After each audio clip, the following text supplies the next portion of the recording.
shit. That's such a unique ass experience. Growing up in Chicago, being African, and then your mom is... She's white. Is there, like, you know what type? German, Scottish, Irish, like all that shit. Like white, you know? That's a lot going on. That is a melting pot, but that's good for your childhood, right? Yeah, for sure. But yeah, that does explain why you don't know the gospel records. I did a record a few years ago. It was my homegirl, Tish. She had this thing on her Instagram where she was singing this song. It was like her birthday. It was a dedication to her fans. She was like, I never would have made it without you for all these reasons, you know? And I sampled it. I was like, man, this is hard. I sampled the shit. I make a whole song out of it. Right when I'm putting it out or right after it comes out, they end up making me pay hella money to Marvin Sapp. Oh, because it never would have made it? But he didn't, we didn't sample him. She just said those words. She wasn't in his melody. Oh. She don't listen to gospel music either. None of us knew. But, you know, it was like a result of me not knowing nothing about gospel music to not even know the record. That's hilarious. Other people's like, yeah, I mean, you can't say that. You know what I mean? What's up, guys? Nyla Symone here from We Need to Talk. As you know, we drop 2 interviews a week, each and every Monday and each and every Thursday. Brand new exclusive content from your favorite celebrities, influencers, whoever. So make sure you guys hit the subscribe button so you can stay up to date with everything that we have going on. And make sure you guys just share, tell a friend to tell a friend, drop a comment, show your girl some love, all right? Literally, you just dropped your mini doc. I was watching it before you came in. Oh, word. Love the song selection. Kirk Franklin, Imagine Me, Flipped. Oh, thank you. I appreciate it. Yeah. Why did you pick that record to flip? You know, I actually just learned that record when we made this song. Really? Like, I had the song and the old hook, I didn't like it much. I never really was sold on it. And so I was playing it with my band just like to do a live performance actually at an art show that I curated. And I was asking my man Vern, I'm like, man, what song, you know, could go over this that we could just throw the hook in for right now? And he started singing that, and I was like, yo, this song is crazy. Yeah, I don't know much gospel music, to be honest. You know what I mean? But Kirk Franklin, getting into him, like, he's amazing, though. You know what I'm saying? Like, his lyrics is crazy. And that song I feel like is one of his most powerful records. It's a slower one, so it's not like the most popular, but the message behind it is strong. So. Yeah, Kirk Franklin is super, super crazy. I honestly need to learn more of that music, you know what I'm saying? Like, I ain't grow up with it. So. I can send you a playlist. Come on, send it to me. I'll send you a playlist. Have you ever been to a party where they started playing Kirk Franklin? I'm sure I have because, you know, Peter and Chance and them, like, they love gospel music. So they definitely be playing that shit at our parties. Yeah, no, that makes sense. Melodies from Heaven is him, right? No. Who is Melodies? I think it's not Fred Hammond. Oh, you told me that's somebody else. Melodies is it Fred from Hammond? Heaven. It is. Okay, that's the type of shit they play. That one goes off, They be playing that shit in the parties for sure. That's a good one on the treadmill too. But okay, I'm not gonna go too crazy into gospel. But in the mini doc, you're talking about colorism and you're talking about wanting to be lighter, wanting to have blue eyes, or your aunt wanted to be lighter. You used to want to have blue eyes. You even talk about that on the Victor Project as well. But I was really fascinated that you felt like that because I always felt like mixed people have the privilege of being able to tap into both worlds. So it's like, why would you want to pick one? Right.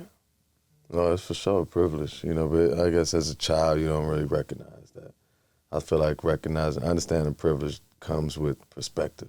When you're a kid, you don't have that perspective. You just be like, I'm different, you know what I'm saying? I don't fit into this side of the family. I don't fit into this group, you know what I mean? And I be like, I've been able to get through, like niggas don't even be knowing I'm mixed and shit. I'm not gonna lie. When I heard you say the blue eyes, I heard it before, and I was like, wait, you're not, not black. I'm actually not. But you are. I am, but I'm actually also not. That's why I don't know no gospel music. Right. And like, I just discovered how good sweet potato pie is this Thanksgiving, you know. I'm African, you know what I'm saying? Like, my black parent is my father, you know what I mean? Obviously, I grew up in a black community, you know what I'm saying? But like in the home, it's different. Like, I'm African. Like, I never even ate that shit. That's such a unique ass experience. Growing up in Chicago, being African, and then your mom is... She's white. Is there, like, you know what type? Like German, Scottish, Irish, like all that shit, like white, you know. That's a lot going on. That is a melting pot, but that's good for your childhood, right? Yeah, for sure. Okay. So, but yeah, that does explain why you don't know the gospel records. I don't know 'em, I ain't gonna lie. I straight don't know 'em. That's I like them though, they hard. Yeah. But like the other day I did a record a few years ago, and it was my homegirl Tish Hyman. She's a brilliant artist from New York, actually. And she had this thing on her Instagram where she was singing this song. It was like her birthday. It was a dedication to her fans. She was like, I never would have made it without you for all these reasons, you know. And I sampled it. I was like, man, this is hard. I sampled the shit. I make a whole song out of it. Put it out. Right when I'm putting it out or right after it comes out, they end up making me pay hella money to Marvin Sapp.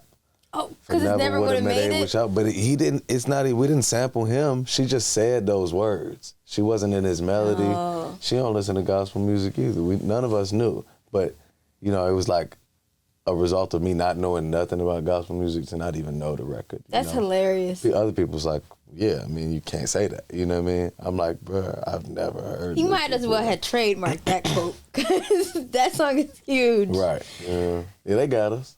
They definitely got us. We ain't even sampled it. We ain't take nothing from them, but they got us. Damn. You know what? It's all going to a good place. Great music. Pocket. Great music is being made. Yes. It's being paid for it.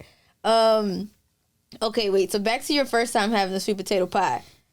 Vibes, when my first time having a sweet potato pie, it was like a fire sweet potato pie. Okay. You feel me? Was you in the South? No, sir. Oh. I was in the South Side of Chicago. Okay. Which might as well be the South sometimes, honestly. Okay. But no, I feel like all the sweet potato pie I had growing up was like, I don't know if it was store-bought or if it was just underwhelming, you know what I'm saying? It was just kind of like the color was a certain type of way. Like, this one was like, it was just over fire, you know what I'm saying? It was like really, really sweet. Like a lot of fucking sugar. And butter. And a lot of butter. The sugar and the butter cooked to the point where it almost became like caramelized on the crust. It was like, it was that. I love that. It was that. I was like, oh my God, that's what y'all been doing this whole time? So wait, what were you having as desserts at Thanksgiving prior? Like apple pie? I eat pumpkin pie. Pumpkin pie. Pumpkin pie. Okay. And my mom makes pumpkin pie, which is amazing. Her pie is phenomenal. She's like basically a chef. But I just was asleep on this sweet potato pie shit. I was straight sleep, I ain't gonna lie. I'm glad you had that experience. I'm still having that experience. That shit's still in the fridge at the crib. You saving it? Yeah. So let me cherish I've this. been eating it. Yeah. If I could, I would just sit down and eat the whole shit in one sitting. No cap. I feel you. I ate a lot of pie. I swear. I ate a lot of pie. Thankful. That's good. So Thanksgiving just passed. Is there anything that you're most thankful for this year? I try to run through the laundry list of things I'm thankful for, like on a daily basis. You know, first of all, being thankful for being alive, waking up today with freedom, with autonomy, with inspiration, creativity, genius, family, support, love. One of my guys lost a leg recently, so like even just contextualizing that, being super thankful for, having a working everything. body, everything, Yeah. you know what I mean? Like, gratitude is something that's immensely powerful and all-encompassing. You could use that at any time. I feel like we be leaning in on Thanksgiving, but I try to make every day a little bit of Thanksgiving in that way. Do you like meditate in the morning? Because you're talking about practicing gratitude often. So like, Yeah, I usually meditate in the car on the way over here. I'm doing this thing right now where it's like, for this 40 days, I've been doing this meditation, yoga practice twice a day. Like, I've been deep in this shit for a long time, but right now I specifically went to go study with this guru named Sadhguru, and he has a center in Tennessee. I also went in India, but he's got a United States center in Tennessee, and so I went there to learn his program and his practices, and they're like, okay, do this, this specific practice that's been around for thousands of years, twice a day for 40 days to like really inundate it into your system. And so I'm like 30-some days into that right now. How do you feel? I feel blissed out right now. I'm zanned out for sure. I could tell. I like it. I like it for you. You might have to share the details.